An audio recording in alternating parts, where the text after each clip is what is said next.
Hello നമസ്കാരം, welcome to higher dots. SCERT school ടെസ്റ്റിനെ base ചെയ്തിട്ടുള്ള വീഡിയോ ആണ്. ആദ്യം തന്നെ 5ാം ക്ലാസ്സിലെ അടിസ്ഥാന ശാസ്ത്രം പാഠപുസ്തകത്തിലെ സസ്യലോകത്തെ അടുത്തറിയാം എന്നുള്ള ചാപ്റ്ററാണ് നമ്മൾ ഡിസ്കസ് ചെയ്യാൻ പോകുന്നത്. സസ്യലോകത്തെ അടുത്തറിയാം. ഓക്കെ, ഇതിൽ ആദ്യം തന്നെ ഭക്ഷ്യയോഗ്യമായ സസ്യഭാഗങ്ങളുടെ ചിത്രമാണ് നമുക്ക് ഇൻട്രൊഡക്ഷൻ ആയിട്ട് തന്നിട്ടുള്ളത്. അതിനുശേഷം ഏതൊക്കെ ഭാഗങ്ങളാണ് നമ്മൾ ഭക്ഷിക്കാറുള്ളത് എന്നൊക്കെ ചോദിച്ചിട്ടുണ്ട്. പക്ഷെ നമുക്ക് പഠിക്കാനുള്ള ഭാഗം ആരംഭിക്കുന്നത് പ്രകാശ സംശ്ലേഷണം അഥവാ ഫോട്ടോസിന്തസിസ്. ഓക്കെ, പ്രകാശ സംശ്ലേഷണം. സസ്യങ്ങൾ വേരിലൂടെ വെള്ളം വലിച്ചെടുക്കുന്നുണ്ടെന്ന് അറിയാമല്ലോ. ഈ വെള്ളത്തിൽ പലതരം ലവണങ്ങൾ അടങ്ങിയിട്ടുണ്ട്. ഇലകളിലെ ചെറിയ സുഷിരങ്ങളിലൂടെ, ഇത് നോട്ട് ചെയ്ത് വെക്കുക, ഇലകളിലെ ചെറിയ സുഷിരങ്ങളിലൂടെ അന്തരീക്ഷത്തിൽ നിന്ന് കാർബൺ ഡൈ ഓക്സൈഡ് എന്ന വാതകവും സസ്യങ്ങൾ വലിച്ചെടുക്കുന്നു. ഇതെല്ലാം ചെയ്യുന്നത് ആഹാരം നിർമ്മിക്കാൻ വേണ്ടിയാണ്. ഇലകളിൽ വെച്ചാണ് ആഹാര നിർമ്മാണം നടക്കുന്നത്. ഈ പ്രവർത്തനത്തെ പ്രകാശ സംശ്ലേഷണം എന്ന് പറയുന്നു. ഇത് നടക്കണമെങ്കിൽ ഇലകളിലെ ഹരിതകം എന്ന വർണ്ണവസ്തുവിന്റെ സഹായവും സൂര്യപ്രകാശവും വേണം. പ്രകാശ സംശ്ലേഷണത്തിന്റെ ഉൽപ്പന്നമാണ് ഗ്ലൂക്കോസ്. ഇതോടൊപ്പം ഓക്സിജനും ഉണ്ടാകുന്നുണ്ട്. ഈ ഓക്സിജൻ സസ്യങ്ങൾ പകൽ സമയത്ത് പുറത്തുവിടുന്നു. പ്രകാശ സംശ്ലേഷണ സമയത്തുണ്ടായ ഗ്ലൂക്കോസ് പിന്നീട് അന്നജമാക്കിയിട്ടാണ് സ്റ്റോർ ചെയ്യുന്നത്. ഓക്കെ, അന്നജമാക്കി മാറ്റപ്പെടുന്നു.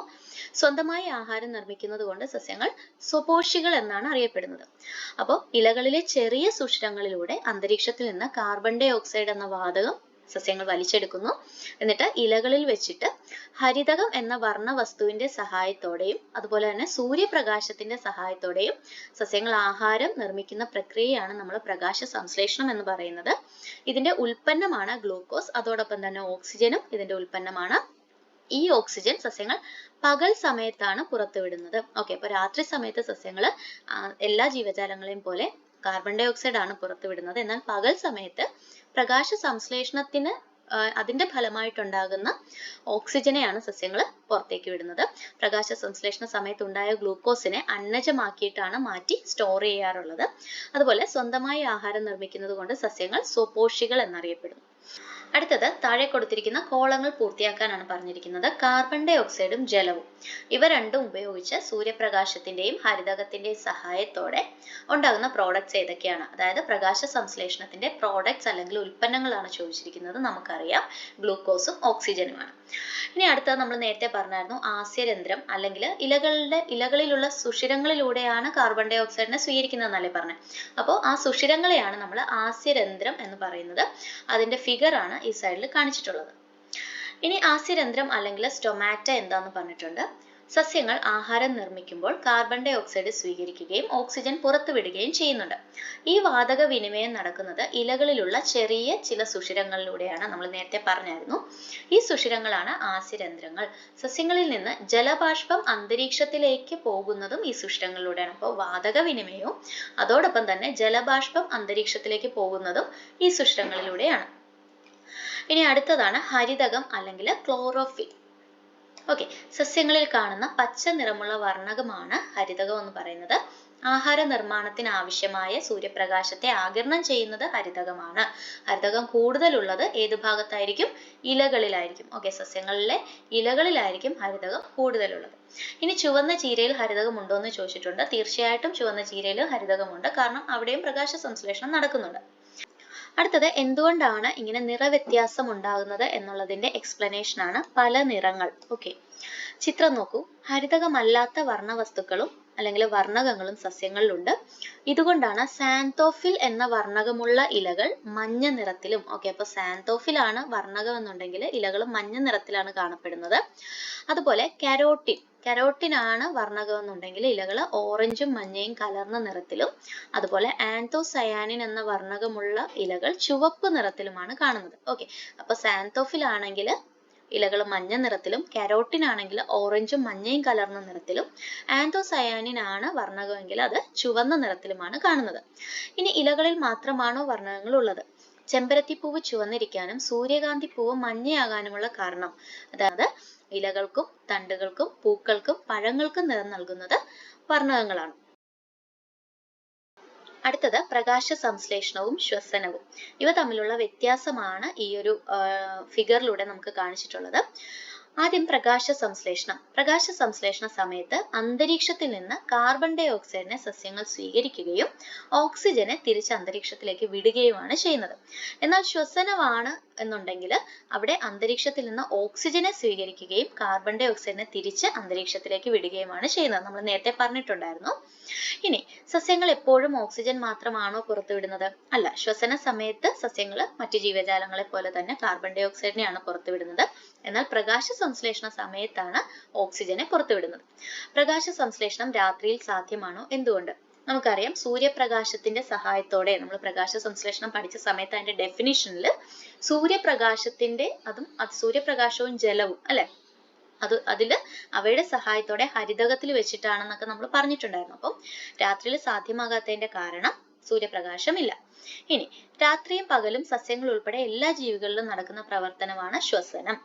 ഇനി രാത്രി മരച്ചുവട്ടിൽ കിടന്നുറങ്ങുന്ന ആൾക്ക് ധാരാളം ഓക്സിജൻ ലഭിക്കുമോ? എന്തുകൊണ്ടായിരിക്കും? ലഭിക്കത്തില്ല. കാരണം രാത്രിയിൽ സസ്യങ്ങൾ പുറത്തുവിടുന്നത് കാർബൺ ഡൈ ഓക്സൈഡ് തന്നെയാണ്, ഓക്സിജൻ അല്ല.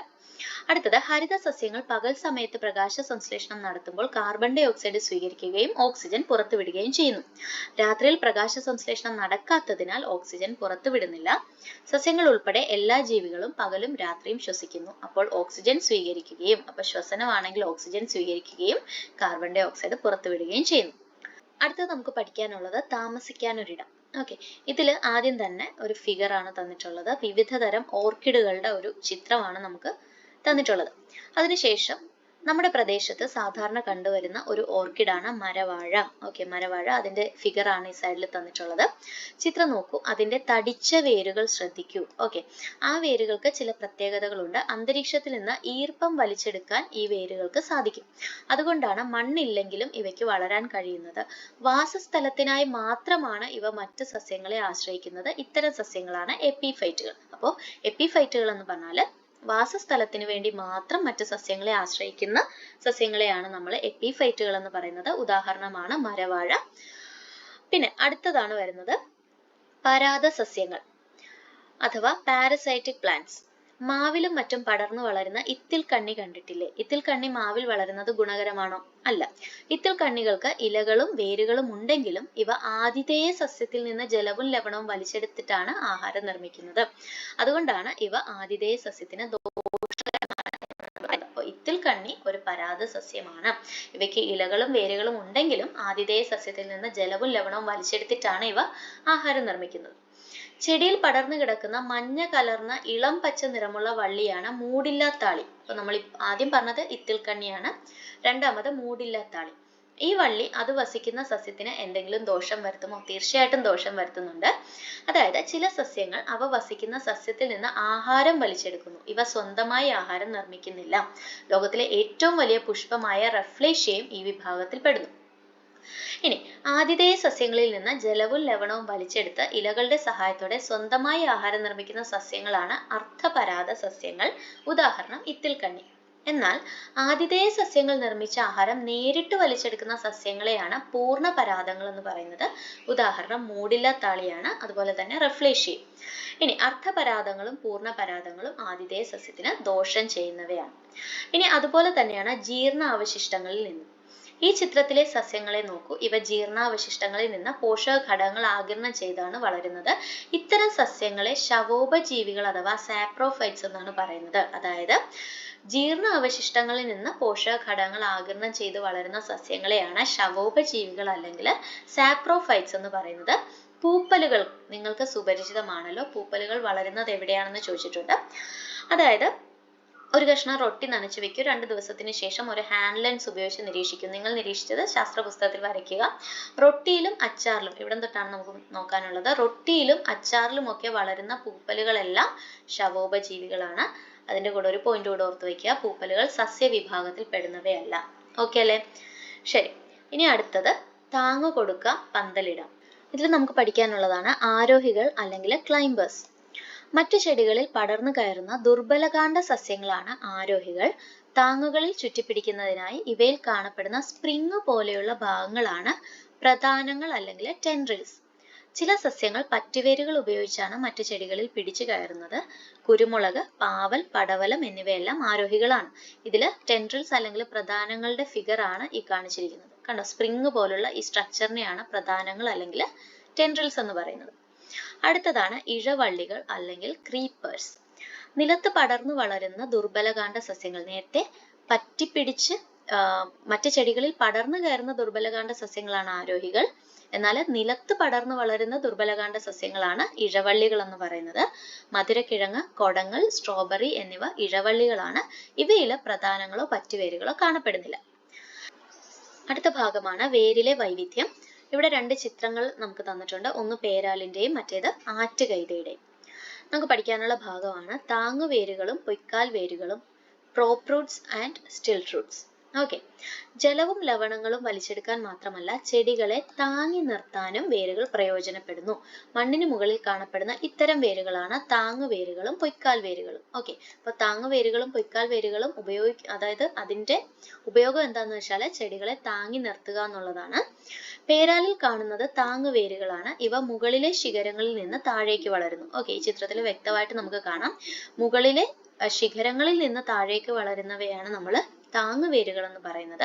എന്നാൽ കൈതയിലെ വേരുകൾ തണ്ടിൽ നിന്നാണ് വേരുകൾ താഴേക്ക് വളരുന്നത്. ഓക്കെ, തണ്ടിൽ നിന്ന് താഴേക്ക് വളരുന്നത് കൊണ്ട് ഇവയെ പൊയ്ക്കാൽ വേരുകൾ എന്നാണ് പറയുന്നത്.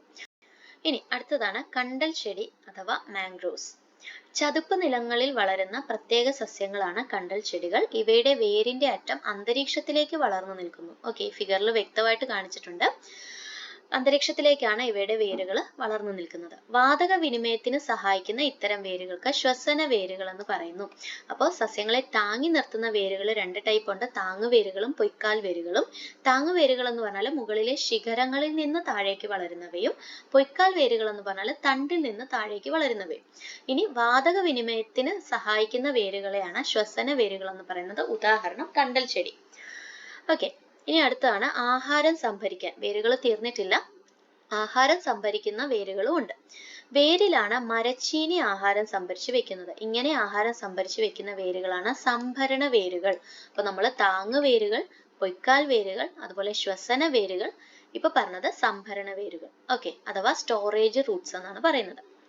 എല്ലാ കിഴങ്ങുകളും സംഭരണ വേരുകളല്ല. രൂപാന്തരം പ്രാപിച്ച കാണ്ഡമാണ് ഉരുളക്കിഴങ്ങ്.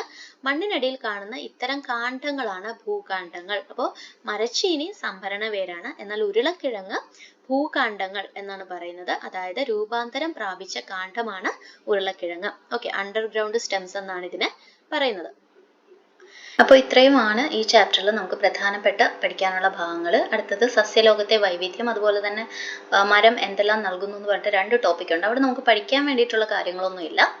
അപ്പോൾ നമുക്ക് എന്തൊക്കെയാണ് ഈ ചാപ്റ്ററിൽ നമ്മൾ പഠിച്ചത് എന്നൊന്ന് പെട്ടെന്നൊന്ന് ഓടിച്ചു നോക്കാം. ആദ്യം നമ്മൾ പറഞ്ഞത് പ്രകാശ സംശ്ലേഷണം അല്ലെങ്കിൽ ഫോട്ടോസിന്തസിസ്.